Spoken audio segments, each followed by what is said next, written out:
આપની સાથે હું છું દીપિકા। સમાચારની શરૂઆતમાં વાત કરીશું તો લોકસભા બાદ પહેલી વખત કોંગ્રેસ રાજ્યમાં મતદાનનું માઇક્રો એનાલિસિસ કરશે। 22 મેના દિવસે અમદાવાદમાં કોંગ્રેસની મહત્વની બેઠકનું આયોજન છે તો લોકસભા ચૂંટણીના ઉમેદવાર સાથે કોંગ્રેસ સંગઠનની ચર્ચાનું આયોજન છે।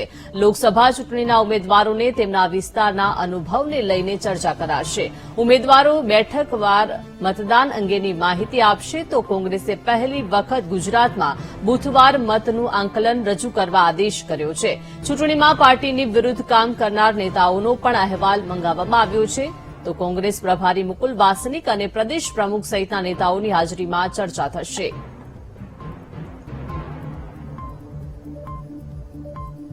તો લોકસભા બાદ પહેલી વખત કોંગ્રેસ રાજ્યમાં મતદાનનું માઇક્રો એનાલિસિસ કરશે।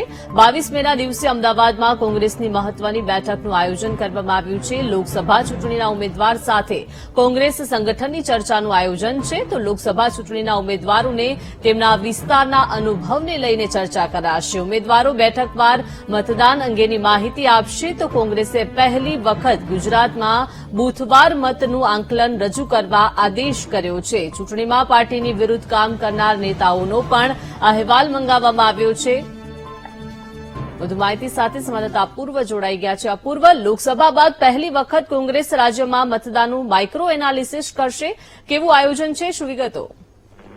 જી, ચોક્કસથી વાત કરીએ તો લોકસભા ચૂંટણી ખતમ થઈ ગઈ છે અને ત્યારે પરિણામને હવે માત્ર ગણતરીના દિવસો જ બાકી રહ્યા છે। ત્યારે કોંગ્રેસે બેઠક બોલાવી છે। 22મી મેના રોજ કોંગ્રેસના રાજીવ ગાંધી ભવન ખાતે આ બેઠક યોજાવાની છે, જેમાં કોંગ્રેસના પ્રભારી મુકુલ વાસનિક, પ્રદેશ પ્રમુખ શક્તિસિંહ ગોહિલ તેમજ અન્ય દિગ્ગજ નેતાઓ બેઠકમાં ઉપસ્થિત રહેવાના છે। તેમજ મહત્વની વાત કહીએ તો લોકસભા ચૂંટણીના જે ઉમેદવારો છે તેમજ લોકસભા બેઠકના જે નિરીક્ષકો છે તે આ બેઠકમાં હાજર રહેવાના છે। તેમજ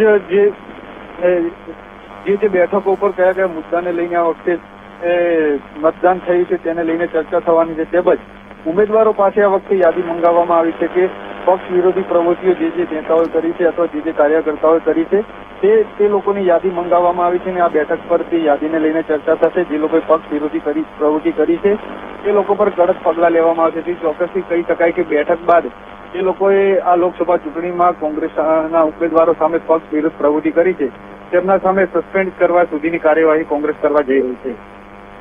જી, આભાર અપૂર્વ વિગત આપવા બદલ।